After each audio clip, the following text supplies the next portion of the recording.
Hello साथियों, आज हम बीपीएससी 2008 का पेपर सॉल्व करेंगे। बीपीएससी 2008 का पीटी पेपर सॉल्व करेंगे। तो हम देखेंगे पहला क्वेश्चन, कौटिल्य अर्थशास्त्र कितने अभिकरणों में बटा है। तो कौटिल्य का जो अर्थशास्त्र है 15 अभिकरण में बटा है। साथ ही इसमें 180 प्रकरण हैं और कौटिल्य के अर्थशास्त्र में ही राज्य के सप्तांग सिद्धांत हैं। राज्य के सप्तांग सिद्धांत का वर्णन है। और ये जो ग्रंथ है, इस ग्रंथ में हम लोगों को राजनीति शास्त्र और प्राचीन काल की सामाजिक आर्थिक व्यवस्था की जानकारी मिलती है। प्राचीन काल की सामाजिक आर्थिक व्यवस्था के बारे में जानकारी मिलती है। और ये कौटिल्य का जो अर्थशास्त्र है चंद्रगुप्त मौर्य का प्रशासनिक व्यवस्था जानने का महत्वपूर्ण स्रोत है।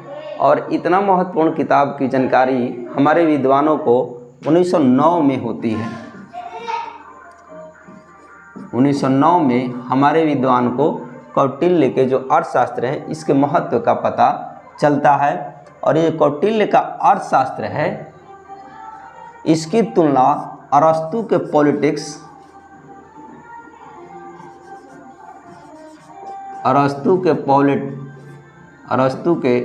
द पॉलिटिक्स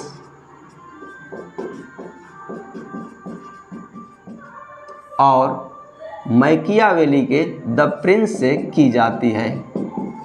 मैकियावेली के द प्रिंस से की जाती है।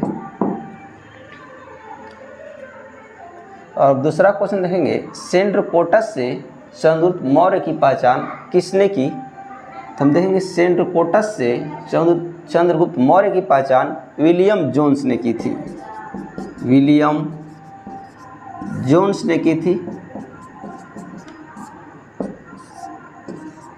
और विलियम जोन्स एशियाटिक सोसाइटी के संस्थापक भी रहे हैं। इसके अलावा देखेंगे कि सेंड्रकोटस कहने वाले यूनानी विद्वान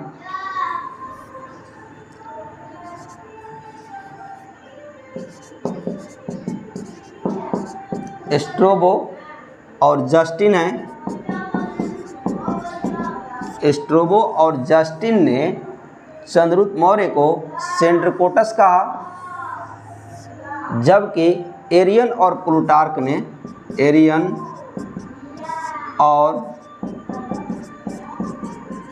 प्लूटार्क ने चंद्रगुप्त मौर्य को एंड्रोकोटस कहा।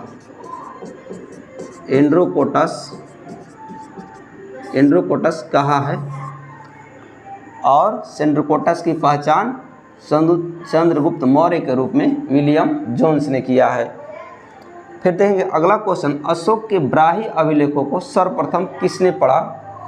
इसका आंसर होगा जेम्स प्रिंसेप ने पढ़ा।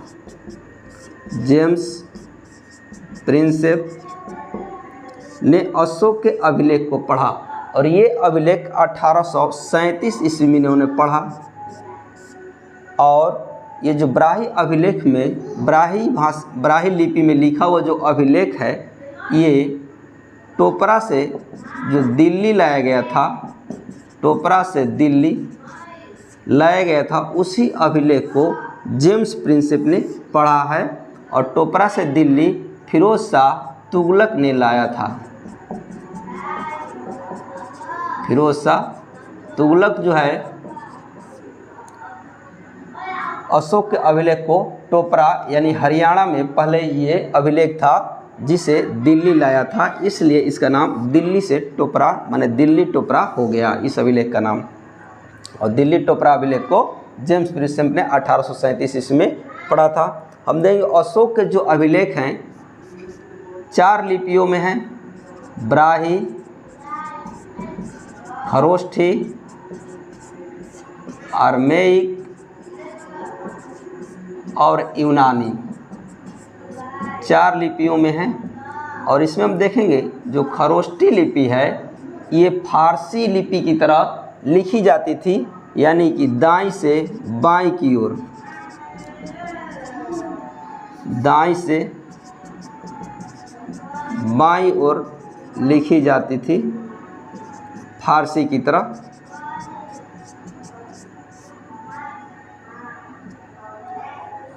और सबसे अधिक जो अशोक के अभिलेख हैं ब्राही में हैं।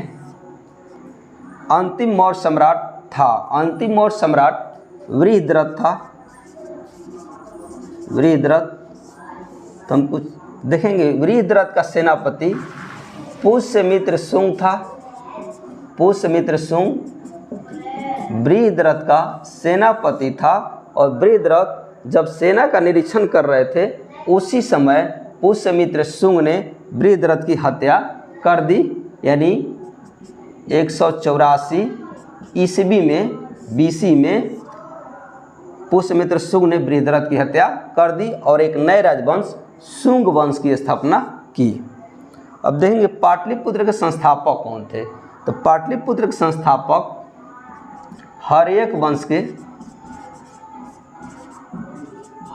वंश के शासक उदयन थे और उदयन अजातशत्रु के पुत्र थे। देखेंगे इन्होंने कुसुमपुरा नामक गांव के पास, कुसुमपुरा नामक गांव के पास पाटलिपुत्र नगर की स्थापना की और इसको अपनी राजधानी बनाया।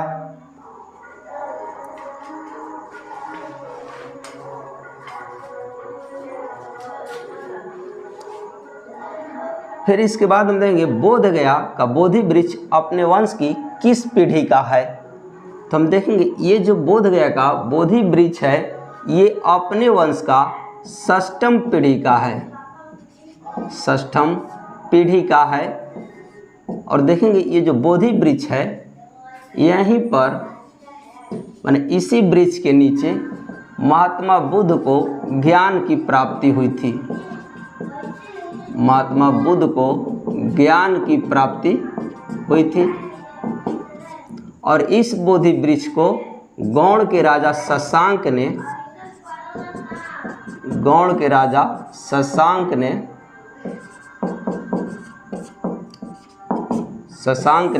7वीं शताब्दी में कटवाया था।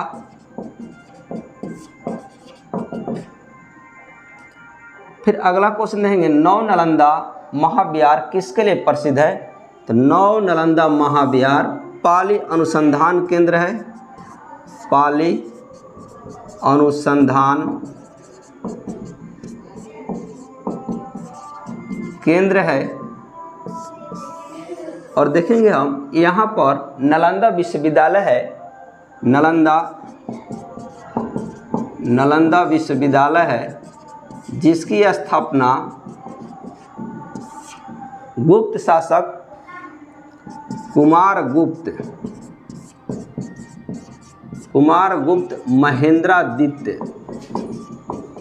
महेंद्रादित्य ने किया था। और नालंदा विश्वविद्यालय में हम देखेंगे कि ह्वेनसांग, ईत्सिंग, लामा तारानाथ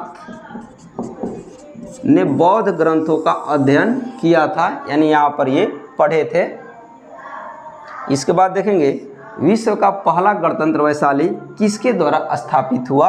तो विश्व का पहला गणतंत्र वैशाली सूर्यवंश के संस्थापक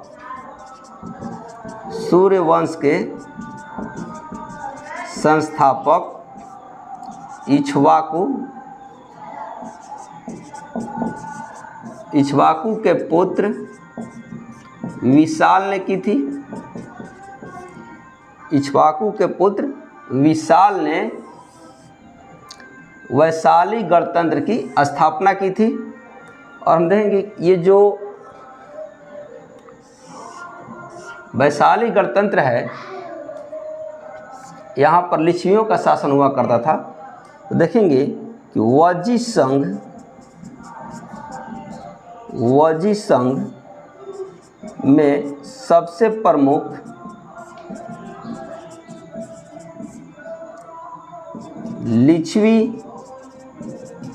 लिच्छवी थे और लिच्छवियों ने वैशाली में महात्मा बुद्ध के लिए महावन